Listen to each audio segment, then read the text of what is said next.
আদ্দিন হাসপাতালের post operative ওয়ার্ডের নির্মাণ ত্রুটি বলছে তদন্ত কমিটি। 6 শিশুর মৃত্যুর বিচার নিয়ে সন্দিহান অভিভাবকরা। হাম ও উপসর্গে আরও 10 শিশুর মৃত্যু। 2.5 মাসে ঝরল 650 প্রাণ। চিকিৎসা নিতে এসে হাসপাতালে বাঘ বিতণ্ডা।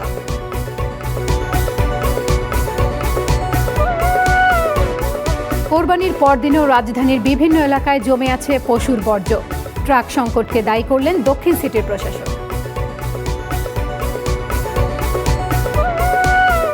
এবং সাভারের ট্যানারি পল্লীতে 5 লাখের বেশি পশুর চামড়া সংগ্রহ। কেমিক্যালের উচ্চ মূল্যের অভিযোগ, সহযোগিতার আশ্বাস সরকারের।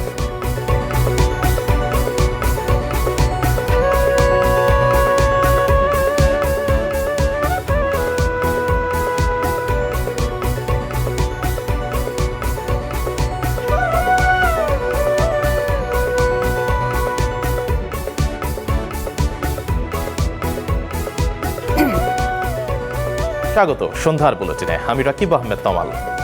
আমি ফারহানা নিশু। শুনছিলেন শিরোনাম, এবারে বিস্তারিত। রাজধানীর আদ্দিন হাসপাতালে 6 শিশুর মৃত্যুর ঘটনায় পোস্ট অপারেটিভ ওয়ার্ডের নির্মাণ ত্রুটি পেয়েছে তদন্ত কমিটি। তবে তদন্ত প্রতিবেদন জমা দেওয়ার তারিখ পেছাতে হতে পারে।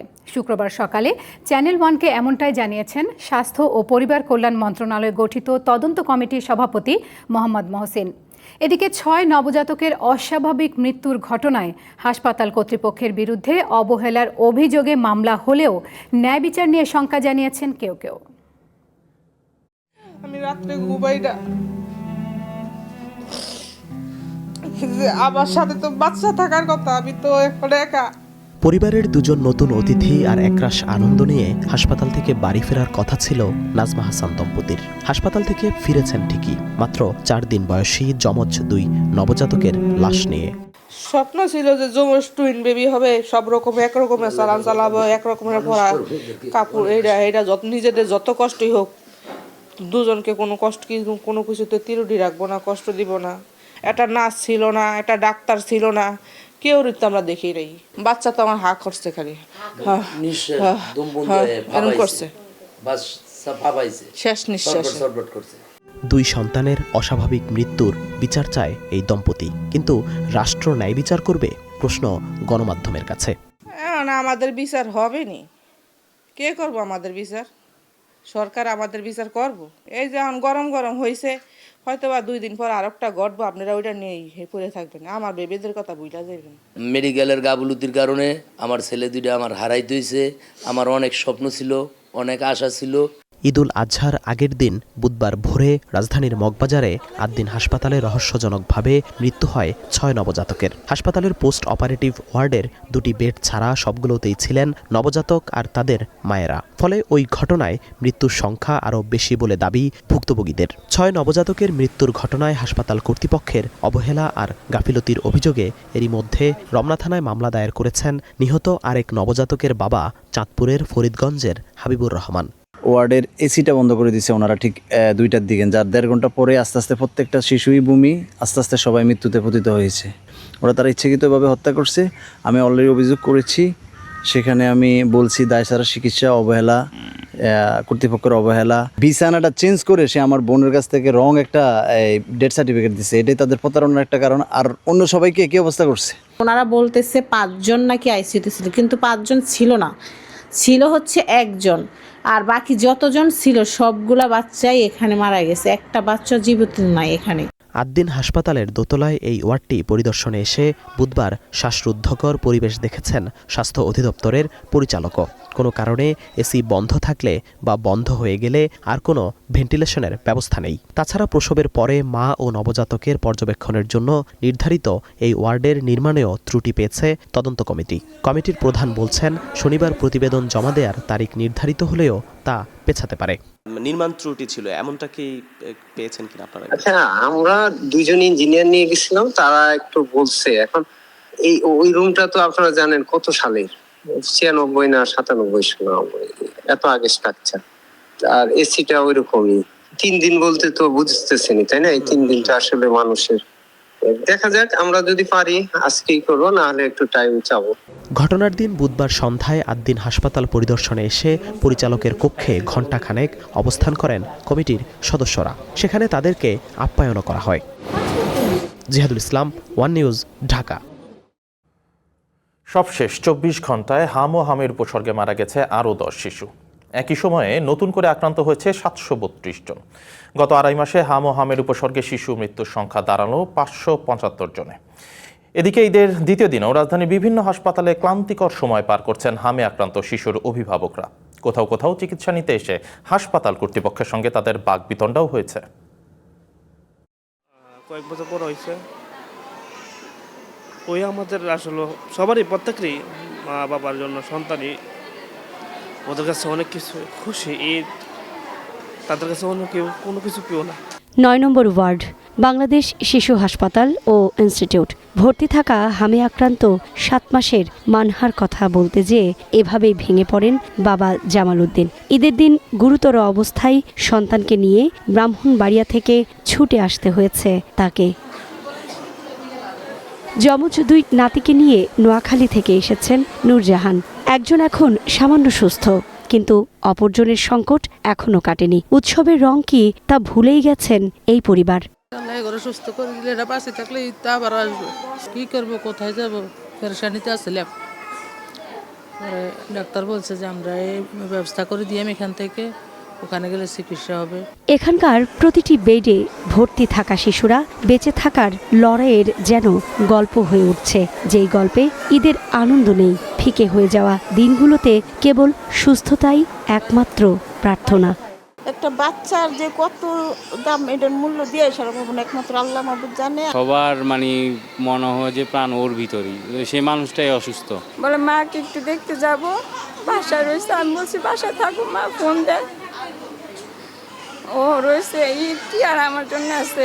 হাসপাতালের জরুরি বিভাগের সামনেও আদরের সন্তান কোলে উপচে পড়া ভিড় স্বজনদের। কখন মিলবে চিকিৎসকের সিরিয়াল? অপেক্ষার ধৈর্য হারিয়ে বাকবিতণ্ডায় জড়ায় অনেকে।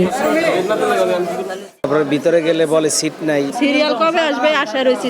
সামনেগুলো শেষ হলে পিছনেগুলো এইভাবে আধা ঘন্টা লাগতে পারে, 1 ঘন্টা লাগতে পারে। সবাই তাড়াহুড়া, কার আগে কে যাবে, কিন্তু দেখেন এখানে কোনো সিরিয়াল ক্রস করার কোনো সুযোগই নেই, টাইম সহ দেওয়া আছে। একদিকে ঈদের ছুটি, অন্যদিকে রোগীর চাপ, সব সামলিয়ে সেবা দিতে কিছুটা বেগ পেতে হচ্ছে বলে জানান কর্তব্যরত চিকিৎসক।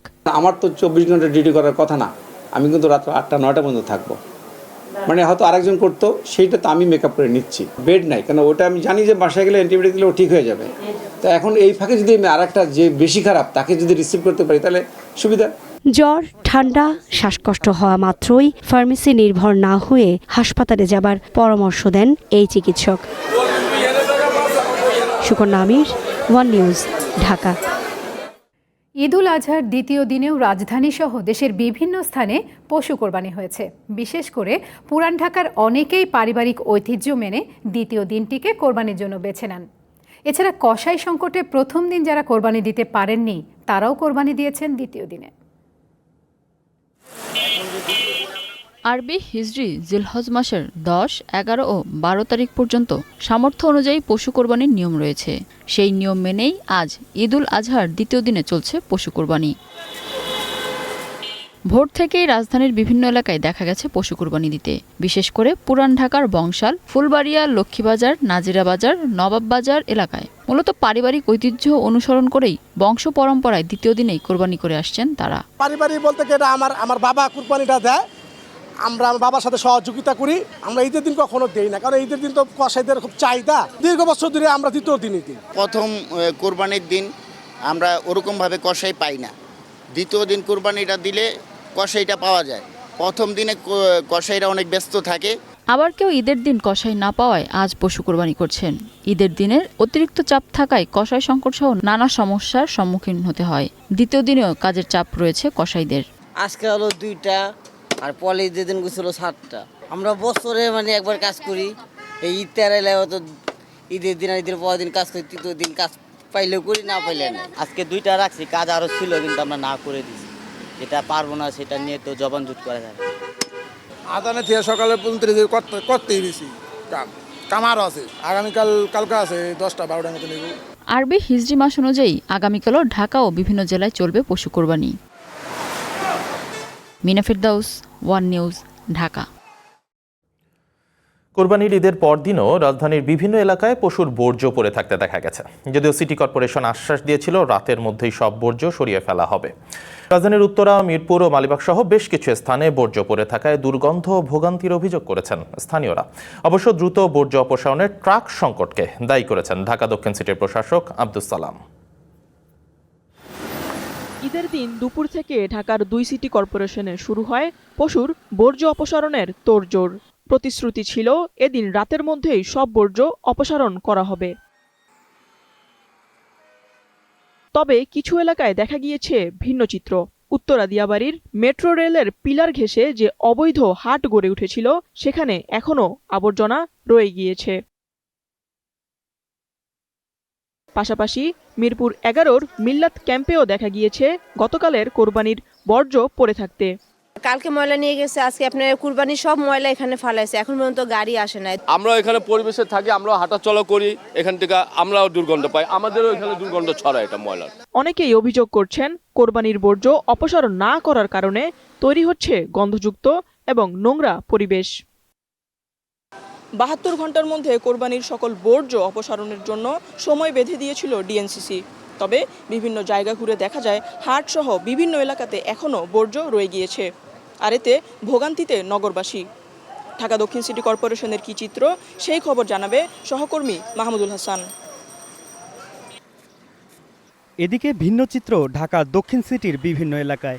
মালিবাগ, সবুজবাগ, কমলাপুর ঘুরে দেখা যায় রাস্তার পাশে পড়ে আছে বর্জ্য। চা দোকানি সালেহা মালিবাগ বাজারের পাশের এই স্থানে বহু বছর ধরে ব্যবসা তার। রাস্তায় পড়ে থাকা বর্জ্যের দুর্গন্ধ তার নিত্যদিনের সঙ্গী। তবে কোরবানির ঈদের বর্জ্য যেন দুর্গন্ধের মাত্রা কয়েক গুণ বাড়িয়ে দিয়েছে। গন্ধ আসলে ভালো কাস্টমার মনে করেন বসতে চায় না, এখানে যারা ভদ্রলোক তারা বসতে চায় না। এমনি আমাদের মতন যারা নর্মাল পেটের খিদা কারণে বসে খায়, ওনাদের উচিত যে ময়লা যখন করা তখন পরিষ্কার করা উচিত। ওনারা না করলে আমাকে কিছু করার নেই। বর্জ্য পড়ে থাকার এমন চিত্র দেখা যায় রাস্তায় কিছু দূর পরপরই।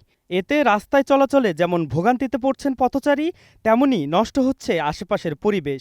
স্থানীয়দের অভিযোগ, বর্জ্য ব্যবস্থাপনার উদ্যোগ চোখে পড়ার মতো নয়। এই রোডে দিয়ে সবসময় মানুষ চলাফেরা করে, এই রোডে ময়লা হালায় পুরা বর্জ্য হালায়। কেন সে ময়লা পরিষ্কার করেন? তারা বেতন দেন সিটি কর্পোরেশনের। এই গন্ধ আরো বিচ্ছিরি গন্ধ, দেখেন অনেক জায়গায় ঘুরে দেখেন। কমলাপুরের টিটিপাড়া সড়ক, পশুর হাট এবং পশু জবাইয়ের পরে সৃষ্ট বর্জ্য আশেপাশে তৈরি করেছে দুর্গন্ধ। চ্যানেল 1-এর উপস্থিতি দেখে তড়িঘড়ি করে আসে সিটি কর্পোরেশনের গাড়ি। দক্ষিণ সিটির একজন পরিচ্ছন্নতা পরিদর্শক বলেন, দ্রুতই সব বর্জ্য অপসারণ করা হবে। এর ভিতরে অনেক বসবাস করে অনেক লোকজন, সেগুলো ওই লোকজনগুলো হচ্ছে ইললিগাল ডাম্পিং করছে।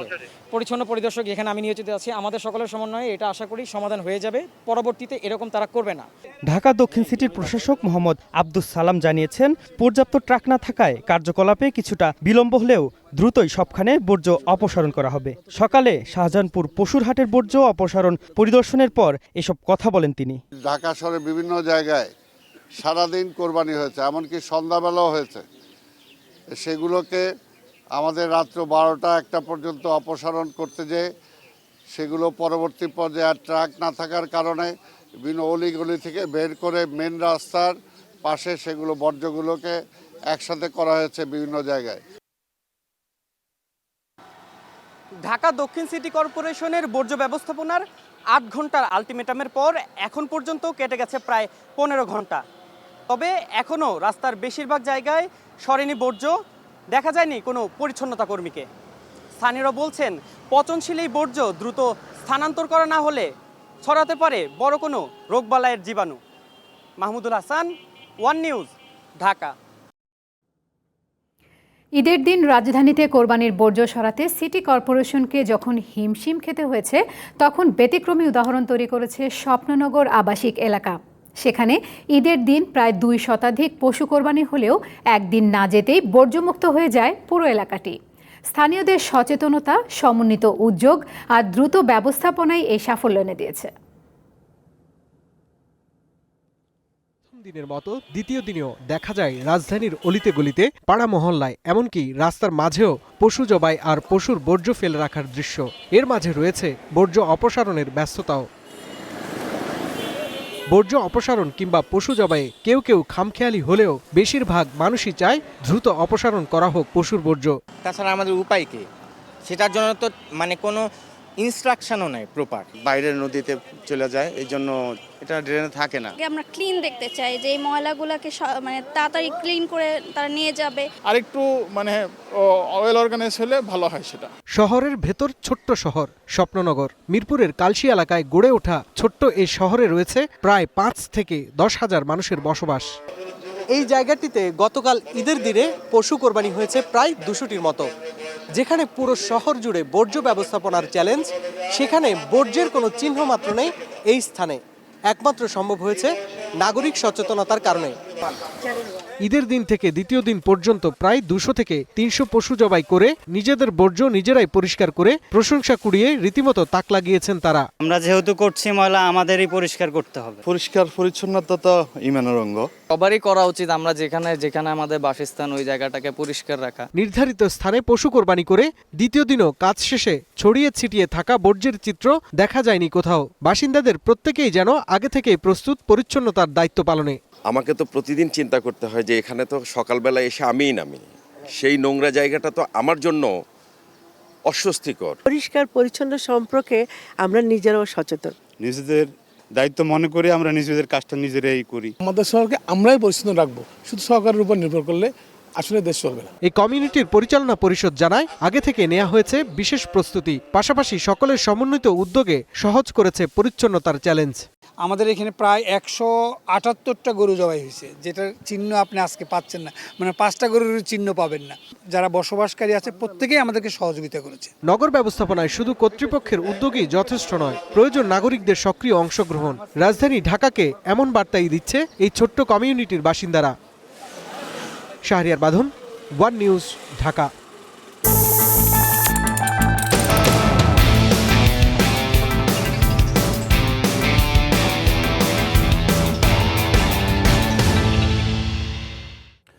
সাভারে ট্যানারি শিল্পনগরীতে চলছে বছরের সবচেয়ে বড় কর্মযজ্ঞ। ঢাকার বিভিন্ন প্রান্ত থেকে আসছে কোরবানির পশুর চামড়া। ট্যানারির তথ্য বলছে দ্বিতীয় দিন বিকেল পর্যন্ত সেখানে 5 লাখের বেশি চামড়া সংগ্রহ হয়েছে। তবে সংগ্রহ বাড়লেও লবণ ও কেমিক্যালের উচ্চ মূল্যে চাপে রয়েছেন ট্যানারি মালিকরা। এই অবস্থায় দেশের চামড়া শিল্প পুনরুজ্জীবিত করতে সরকারের বিভিন্ন পরিকল্পনার কথা জানিয়েছেন শিল্প ও বাণিজ্য মন্ত্রী। লাভ দিছিল পরিমাণ চামড়া সংগ্রহ করা হয় তার অর্ধেকের বেশি চামড়ায় কুরবানি ঈদে সংগ্রহ করে ব্যবসায়ীরা। তাই তো ঈদুল আজহা এলেই দেশের ট্যানারি শিল্পে শুরু হয় ব্যস্ততম সময়। কুরবানির পশুর চামড়া সংগ্রহ, সংরক্ষণ ও প্রক্রিয়াজাতকরণকে ঘিরে সাভার ট্যানারি শিল্পনগরীতে দিনরাত কাজ চলতে থাকে।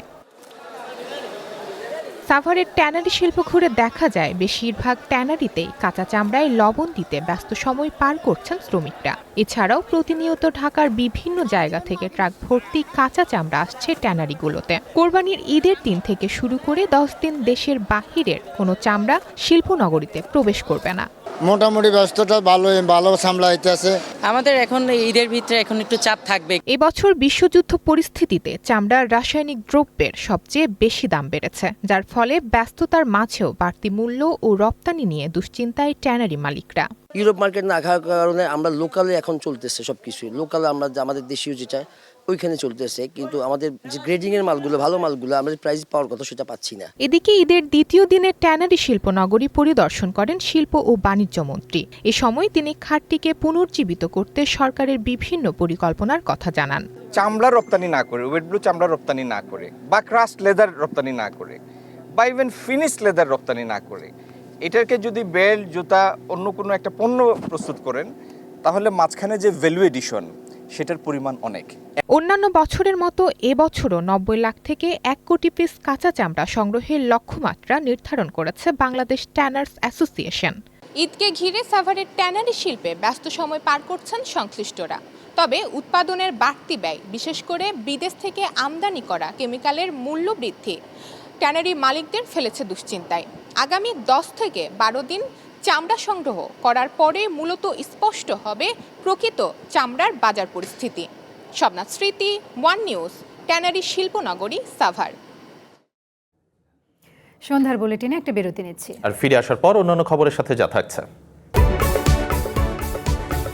ষড়যন্ত্রের পথ ছেড়ে বিরোধী দলকে গঠনমূলক সমালোচনার আহ্বান রিজভির। জিয়ার মৃত্যুবার্ষিকী উপলক্ষে কর্মসূচি ঘোষণা। আবারও স্বাগত সন্ধ্যার বুলেটিনে। যাচ্ছি অন্যান্য সংবাদে। এবারও কোরবানির পশুর চামড়া নিয়ে বিপাকে পড়েছেন ময়মনসিংহ, ঠাকুরগাঁও এবং মৌলভীবাজারের মৌসুমি ব্যবসায়ীরা। কম দামে চামড়া বিক্রি করতে বাধ্য হচ্ছেন তারা। ক্রেতারাও সঠিক দামে চামড়া কিনে বিক্রি করতে পারছেন না। সরকার চামড়ার দাম বাড়ানোর ঘোষণা দিলেও মাঠ পর্যায়ে তা কার্যকর হচ্ছে না। কোরবানির সময়ে জমে ওঠে চামড়ার ব্যবসা। তাই ছুটি না কাটিয়ে ঈদের দিন এভাবেই ঘন্টার পর ঘন্টা বসে চামড়া সংগ্রহ করছেন ময়মনসিংহের মাদ্রাসা শিক্ষার্থীরা। উদ্দেশ্য চামড়া বিক্রির টাকায় গরিব শিক্ষার্থীদের সাহায্য করা। এদিকে ফড়িয়া ও মৌসুমি ব্যবসায়ীরা লাভের আশায় গ্রাম থেকে চামড়া কিনে নগরীর চামড়া গুদামে নিয়ে আসেন বিক্রির জন্য। কিন্তু প্রতি চামড়ায় 50 থেকে 200 টাকা পর্যন্ত লোকসান গুনতে হচ্ছে তাদের। পড়াশোনার কিতাবাদি খরচ, তারপরে খাবারের খরচ, এই গরুর ফান্ড থেকে দেওয়া হয়।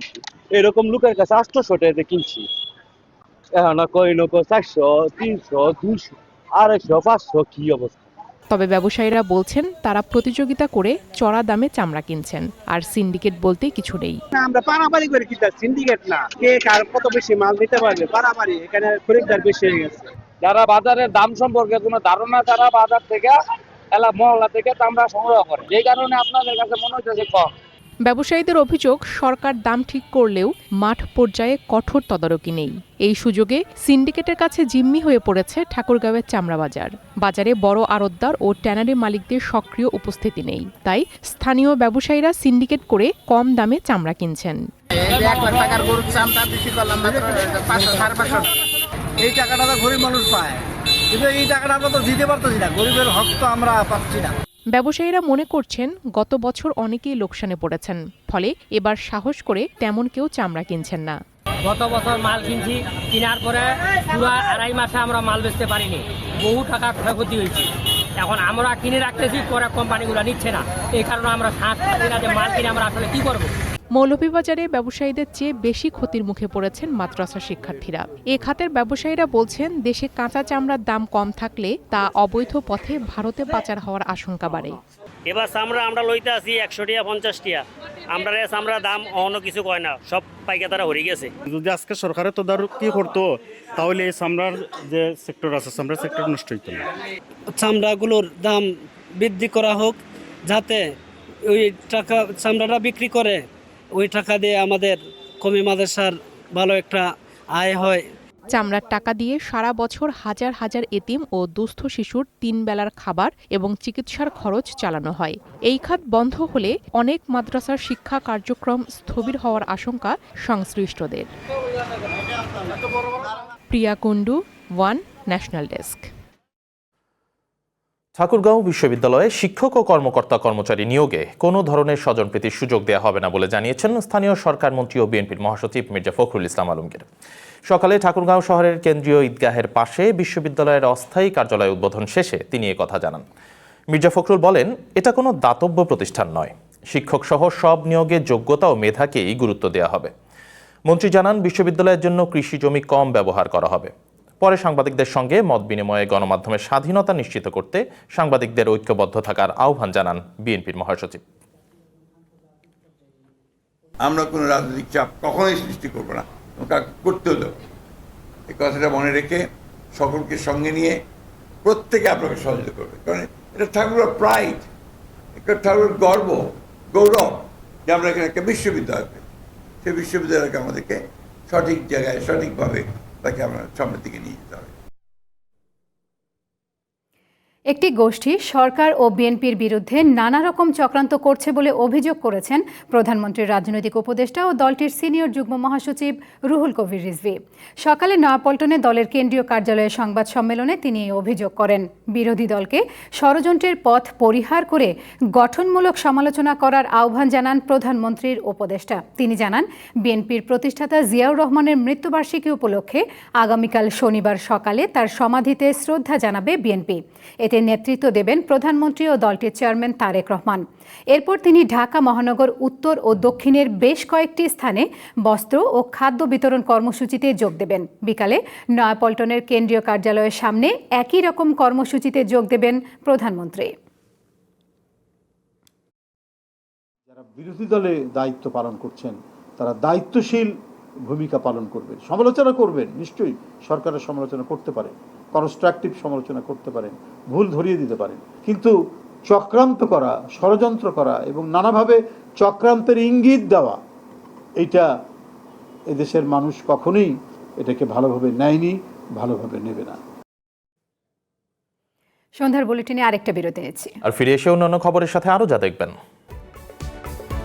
ঈদের ছুটিতে আনন্দমুখর রাজধানীর বিনোদন কেন্দ্রগুলো, নিরাপত্তা ও শৃঙ্খলা রক্ষায় তৎপর কর্তৃপক্ষ।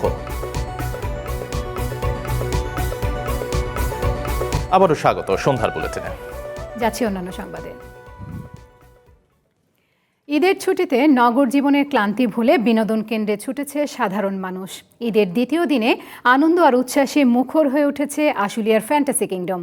পরিবার পরিজন আর বন্ধুদের নিয়ে ঈদের ছুটি উপভোগ করতে সকাল থেকেই সেখানে ভিড় বেড়েছে।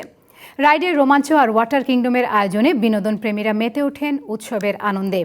আশুলিয়ার ফ্যান্টাসি কিংডমেও ছিল দর্শনার্থীদের ভিড়। প্রবেশ পথ থেকেই দেখা যায় দীর্ঘ লাইন।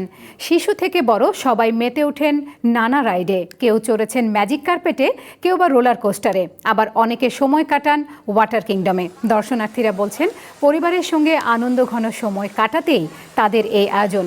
শিশুদের হাসি আর তরুণদের উচ্ছ্বাসে প্রাণ ফিরে পেয়েছে পুরো পার্ক।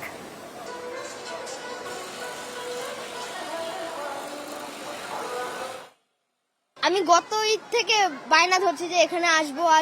আমি অনেক রাইডে উঠেছি, তারপর আমি পুলে নেমেছি, ঢেউ খেয়েছি, অনেক মজা করেছি। খুব ভালো লাগছে, আমরা ফ্যামিলি সহ আসছি, ঘুরছি, পানিতে উঠছি, সব জায়গা খুব ভালো লাগছে। ফ্যামিলি নিয়ে আসছি এখানে, আমার ছেলে মেয়ে স্ত্রী সবাই মিলে আসছি। এর পর্যন্ত কয়েকবার আসছি, কিন্তু এখানে পরিবেশটা ভালো, আর সবচেয়ে আপনার ওয়াটার কিংডমটাই সবচেয়ে ভালো। ঈদের দ্বিতীয় দিনেও জমজমাট রাজধানীর বিভিন্ন বিনোদন কেন্দ্র। ঈদ বিনোদনের খবর জানাতে শ্যামলী সিনেমা হল থেকে সরাসরি যুক্ত হচ্ছেন সহকর্মী চন্দ্রিমা চৌধুরী। চন্দ্রিমা, আপনি সিনেপ্লেক্সেও গিয়েছেন, সাধারণ হলেও গেলেন, তো দর্শকদের ভিড় আসলে কোন জায়গাগুলোতে বেশি বা কেমন ছবি চলছে?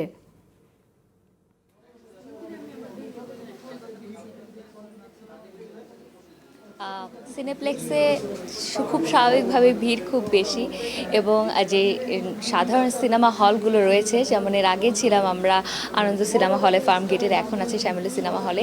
এই সিনেমা হলগুলো একদম হাউসফুল বলা না গেলেও কিন্তু এখানে দর্শকদের উপস্থিতি খুবই সাড়া ফেলানো। এবং যেহেতু আজ কোরবানি ঈদের দ্বিতীয় দিনে কিন্তু দর্শনার্থীদের বাড়িতেও প্রচুর কাজ থাকে। যারা আছেন বিনোদন প্রেমীরা, তারা বাড়ির সারাদিনের কাজ শেষে প্রিয়জনের সাথে আসেন এখানে তাদের প্রিয় সময়টি, সুন্দর সময়টি উপভোগ করার জন্য। এবং শ্যামলীতে এই মুহূর্তে যে সিনেমাটি চলছে সেটি হচ্ছে শাকিব খানের রকস্টার সিনেমাটি চলছে। এবং এখানে আমরা যেটি দেখতে পেয়েছি যে মধ্যবিত্ত এবং নিম্ন মধ্যবিত্ত শ্রেণীর যে মানুষেরা রয়েছে, তারা কিন্তু তাদের প্রিয়জনদের নিয়ে, বন্ধু বান্ধবদের নিয়ে, অনেকে একাও চলে এসেছে মুভিটি দেখবার জন্য। এবং এখন কিন্তু একটি শো চলছে এবং কিছুক্ষণের মধ্যেই সেটি শেষ হবে এবং শুরু হবে নাইট শো, যেটি রাত 8টায় শুরু হবে। এবং নাইট শোর যেটি দর্শনার্থী সেটির সংখ্যা একটু কম, তবে যদি সারাদিনের বেচা বিক্রির যদি কথা বলে থাকি, যে টিকিটের যে অবস্থা, সেটি হচ্ছে আমাদেরকে কর্তৃপক্ষ বলছে যে 70 থেকে 80% টিকিট কিন্তু বিক্রি হয়েছে। সেটি বেশ আশাজনক এবং তারা আশা রাখছে যে সামনের যেই দিনগুলো রয়েছে, এখনও যেহেতু ছুটি রোকের বাকি রয়েছে, তারা কিন্তু আসবেন এবং দর্শনার্থীদের ভিড়ও বাড়বে এবং হাউসফুল হবার সম্ভাবনা রয়েছে কোনো কোনো হল। তবে সিনেপ্লেক্সগুলোতে যেহেতু নানান শ্রেণীর মানুষ সেখানে আসে, সেক্ষেত্রে সেখানে মানুষের ভিড় এবং যেহেতু একই সাথে অনেকগুলো সিনেমা চলে, সেইখানে দর্শনার্থীর সংখ্যা, বিনোদন প্রেমীদের সংখ্যা অনেক বেশি। তাই সেই তুলনায় কিন্তু সাধারণ সিনেমা হলগুলোতে দর্শনার্থীর সংখ্যা কিছুটা কম রয়েছে। এই ছিল আমার কাছে শ্যামলী সিনেমা হল থেকে সর্বশেষ তথ্য। ধন্যবাদ চন্দ্রিমা। আমরা জানছিলাম শ্যামলী সিনেমা হল থেকে সেখানকার দর্শকদের অনুভূতি বা কেমন চলছে ছবিগুলো। গতকাল আমরা দেখেছিলাম সিনেপ্লেক্সের অবস্থা, আজকে সাধারণ সিনেমা হলগুলোর অবস্থা দেখলাম। ঈদের সময় আসলে সবাই দেখছেন আমাদের ছবি। সেটা আসলে ঈদের এই কর্মব্যস্ততার মাঝে, আর যেই কর্মব্যস্ততা থাকে সবসময়, এর মাঝে ফুরসতটা কিন্তু পাওয়া যায় বিশেষ দিনগুলোতে। তো সেখানে আমরা গত কয়েক বছর ধরেই দেখছি যে একটা বাংলা ছবির কিন্তু একটা সেরকম একটা হাইপ আছে। তো এবারও আসলে সেটির ব্যতিক্রম হয়নি, এবারও সেটি চলছে আর কি সিনেমাগুলোকে উপলক্ষ করে। এই মুহূর্তে আমরা জানিয়ে দিব হাতে থাকা আরও কিছু খবর।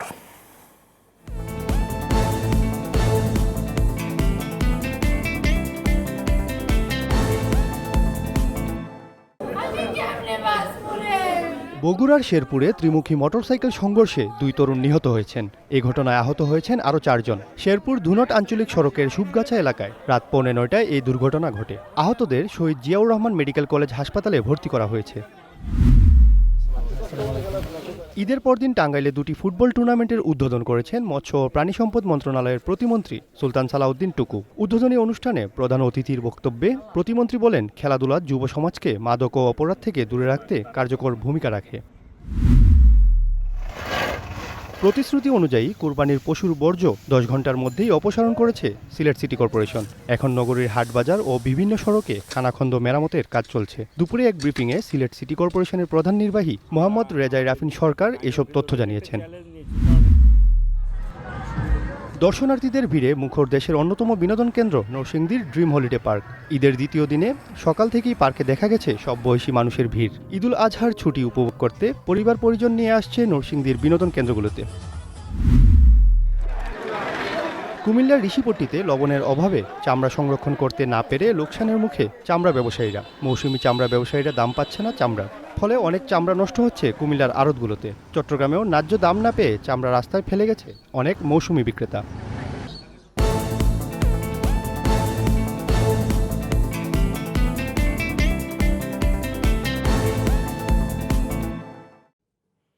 সন্ধ্যার বুলেটিনে আরও একটা বিরতি নিচ্ছি।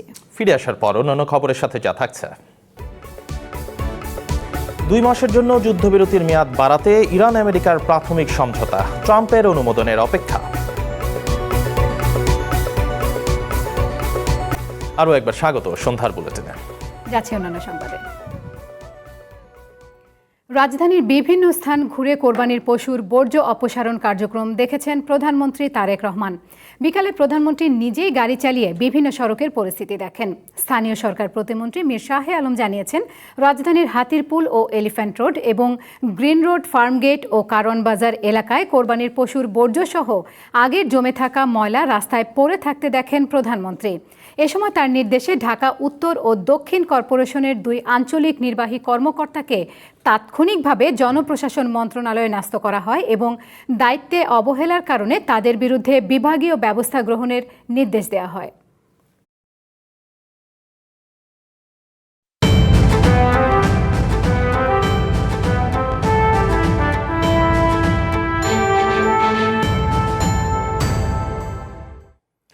ষাট দিনের জন্য যুদ্ধবিরতি মেয়াদ বাড়াতে প্রাথমিক সমঝোতায় পৌঁছেছে ইরান ও আমেরিকা। সংশ্লিষ্টদের বরাত দিয়ে আল জাজিরা এ তথ্য জানিয়েছে, যেখানে বলা হয় এই সময়ের মধ্যে স্থায়ীভাবে যুদ্ধবন্ধের আলোচনা শুরু করবে দেশ দুটি। তবে প্রাথমিক এই সমঝোতা স্মারক এখনও প্রেসিডেন্ট ট্রাম্পের অনুমোদনের অপেক্ষায় রয়েছে। চূড়ান্ত হলে কয়েক মাসের কূটনৈতিক অচলাবস্থার পর এই ঘটনাকে বড় অগ্রগতি হিসেবেই দেখা হবে বলে জানাচ্ছে গণমাধ্যমটি। চুক্তির কাছাকাছি থাকলেও এখনও কিছুই চূড়ান্ত হয়নি বলে জানিয়েছেন আমেরিকার ভাইস প্রেসিডেন্ট জেডি ভ্যান্স। অন্যদিকে ইরানের উপর সব দিক থেকেই আমেরিকা সুবিধাজনক অবস্থায় আছে বলে দাবি করছেন প্রেসিডেন্ট ডোনাল্ড ট্রাম্প।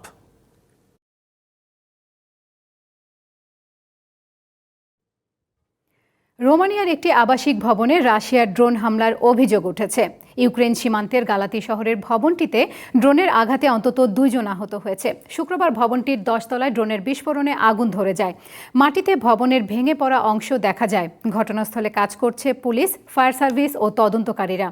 নিরাপত্তার কারণে ভবনটির 70 জন বাসিন্দাকে সরিয়ে দেওয়া হয়েছে। দেশটিতে অবিস্ফোরিত আরেকটি ড্রোন পাওয়া গেছে বলে রয়টার্স জানিয়েছে। রোমানিয়া পশ্চিমা সামরিক জোট, নেটো এবং ইউরোপিয়ান ইউনিয়নের সদস্য।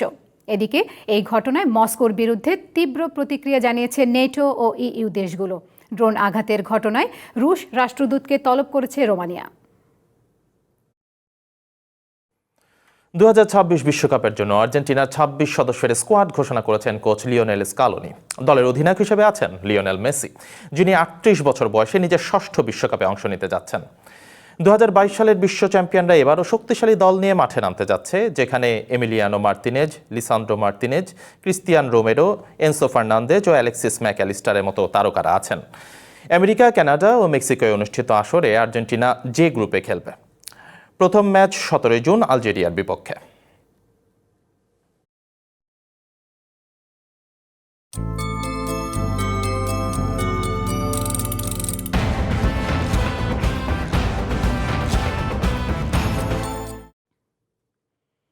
মানুষের সাথে ক্যাটওয়াক করছে রোবট। অবিশ্বাস্য মনে হলেও সত্যি। সাউথ কোরিয়ার সিউলে হয়ে গেল এমনই এক চোখ ধাঁধানো ফ্যাশন শো, যেখানে রোবট আর মানুষ সেজেছিল হুবহু একই রকম পোশাকে। স্থানীয় সময় বৃহস্পতিবার বিশেষ এই আয়োজন করে গ্যালাক্সি কর্পোরেশন। কৃত্রিম বুদ্ধিমত্তা বা এআই এর যুগে মানুষ আর রোবটের দূরত্ব যেন আরও কমে এলো। যেন ভবিষ্যতের এক ঝলক দেখা গেল সাউথ কোরিয়ার রাজধানী সিওলে। আয়োজনের নাম Mac 33 physical AI fashion show, যেখানে নিখুঁত পোশাকে মানুষের মতোই র্যাম্প মাথায় এক ঝাঁক রোবট। শুধু তাই নয়, রোবটদের পেছনে হুবহু একই রঙেরও ডিজাইনের পোশাক পরে হাঁটেন মডেলরাও। মঞ্চে শুধু পোশাকের প্রদর্শনী ছিল না, ছিল চমৎকার কোরিওগ্রাফিও। রোবটের সাথে তাল মিলিয়ে নাচলেন মানুষ মডেলরা। ফ্যাশন, রোবোটিক্স আর পারফরমেন্সের এই মেলবন্ধন যেন এক অন্যরকম আবহ তৈরি করেছিল পুরো মঞ্চে। আয়োজকরা বলছেন, সেদিন আর বেশি দূরে নয় যখন রোবটদের দেখে অনুপ্রাণিত হয়ে পোশাক পরবে মানুষ। আমি বিশ্বাস করি এমন একদিন আসবে যখন মানুষ রোবটদের দেখে অনুপ্রাণিত হয়ে পোশাক পরবে, আবার রোবটরাও মানুষের ফ্যাশনে সেজে উঠবে। আমরা মূলত সেই ভবিষ্যৎ পৃথিবীর স্বপ্নটাই সবাইকে দেখাতে চেয়েছি। ফ্যাশন শোটি আয়োজন করে গ্যালাক্সি কর্পোরেশন। প্রতিষ্ঠানটি জানায়, রোবটরা মানুষের বিকল্প নয়, তবে তারা মানুষের বন্ধু হয়ে সুখ দুঃখ এবং অনুভূতি ভাগ করে নিতে পারে। এটাই ছিল এই প্রদর্শনীর মূল বার্তা। Mataullah, one international desk. সন্ধ্যার বুলেটিন শেষ করব আমরা, তবে শেষ করার আগে শিরোনামগুলো জানিয়ে দেব আরেকবার। 8 দিন হাসপাতালের পোস্ট অপারেটিভ ওয়ার্ডের নির্মাণ ত্রুটি, বলছে তদন্ত কমিটি। 6 শিশুর মৃত্যুর বিচার নিয়ে সন্দিহান অভিভাবকরা। হাম ও উপসর্গে আরও 10 শিশুর মৃত্যু। 2.5 মাসে ঝরল 650 প্রাণ। চিকিৎসা নিতে এসে হাসপাতালে বাক বিতণ্ডা।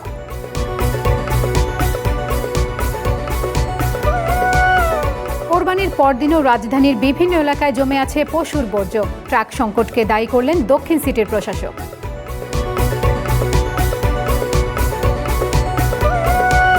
এবং সাভারের ট্যানারি পল্লীতে 5 লাখের বেশি পশুর চামড়া সংগ্রহ। কেমিক্যালের উচ্চ মূল্যের অভিযোগ, সহযোগিতার আশ্বাস সরকারের।